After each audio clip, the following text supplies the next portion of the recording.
I mean, in order for that Python grip man to loosen, there needs to be some kind of systemic failure. I mean, where everyone can understand it.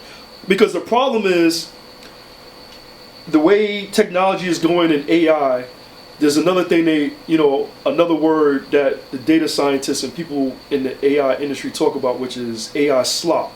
And another word for AI slop is like spam. There's a lot more fake information and content that's being produced from the machines that's filling up the internet, and it's a lot harder to distinguish what's real and what's the truth from what's fake and what's not. Right. This is a conversation that's going on. You can Google this word, AI slop, and you'll see all these articles starting to talk about how the machines is producing more garbage. So, and again, people are not trained, or people are not learning and being taught. I don't want to use train. People are not being taught how to distinguish what's real and what's not real, especially what's being produced by the AI.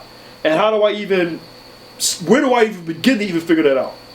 When you swimming in spam and slop, and it's all that's around you, how do you even find what's real and what's healthy, what's correct factual information now? I mean, that's what they're talking about in these articles.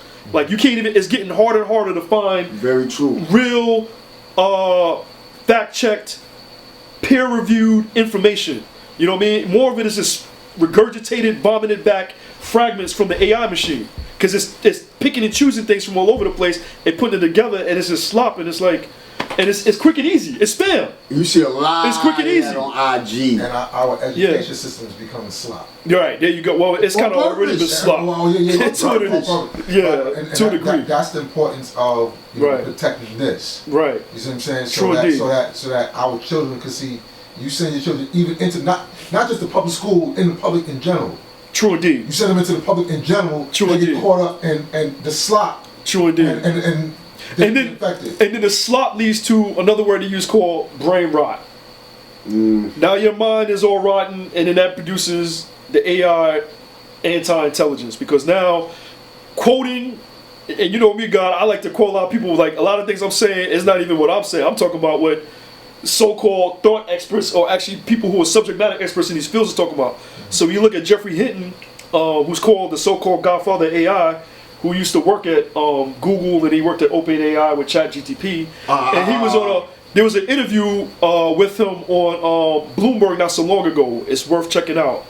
I think the name of the article, it came out in October. It was like a Nobel Prize winner talks about the existential threat of AI. I think that's the name of the title of the video. You can find it on YouTube or find it on Bloomberg's website.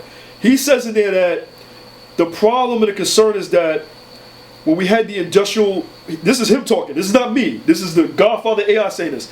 When we had the Industrial Revolution, it made the manual physical power of man obsolete. And now that we're going to AI, it's making man's intelligence and mental powers obsolete. This is what he said. Right? We're not going to be required to think anymore. The machine's doing all the thinking for you. And that's the problem that I see and I'm worried about, again, with the anti-intelligence, is that you're taking everything the AI is generating when you put a question in there and taking it on face value. And you're not questioning it, even asking where that information is coming from, asking it for the sources where it's, deriving that information and then shooting it to you. People don't even do that. And ChatGPT will play with you. Right, exactly. You gotta know how to, Well, so one thing I do, in the classes I teach is I ask the students, let's pull up Google Gemini, which is Google's version of ChatGPT, and let's pull up ChatGPT. Ask it the same question. I take one question on one and I copy another one, and then sometimes you get different results. So then I ask the class, how do you know which one's right? And I just sit back and wait for the answers to see what they're going to say. And a lot of them just be like, they don't even got answers. How you know the two ain't playing with each other, playing you? Right, they don't even got an answer. You can ask ChatGPT, two ChatGPTs the same question, and it's going to answer it differently. Right, and then you can go to Grok, which is Elon Musk's version from X. You got Grok, that's the third. You messed with it before? Oh yeah. How you think? So there's a YouTube video. This guy got a YouTube video. It's like, I ask AI questions. Great, you should subscribe to the channel. So he does it. So he asked all three of them, who's going to win the election, who has better policies, and you see which one is biased and which one has the bias. Chat was biased towards Kamala Harris, correct? Interestingly, when he asked it, both of them said, or who's going to have a better economy based on their policies. It's like the questions he asked it. And I thought the Grok one would be biased towards Elon Musk since he created it, and it actually wasn't. It was actually kind of moderate, interestingly. And it actually said, ChatGPT said that it thought Kamala had better one. I think it said it was going to win too when he asked it. I want to say I heard something like that, and when they would ask about Trump, they kind of like it would say we're not allowed to. Right. Answer that right. It'll say something. But yeah, it's interesting. He asks the same questions to all of them and looks at the results. So it's just as an interesting thought experiment, you know, and looking at the biases, because all those machines are still, like you said, are deriving information from human beings who still have biases, you know. So that's the other problem. With any type of source of information, you need to question who wrote this, where did it originate, and what are that person's biases. You know what I mean? Are they being objective, non-partial, impartial, non-passionate, and discussing about this subject? And are they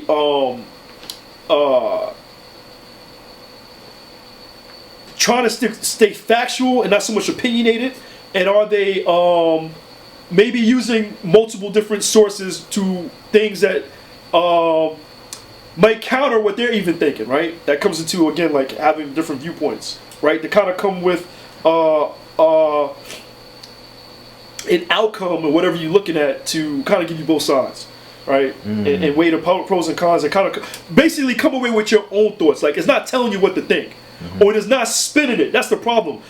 You must do your own research, as I did. If Mega did this.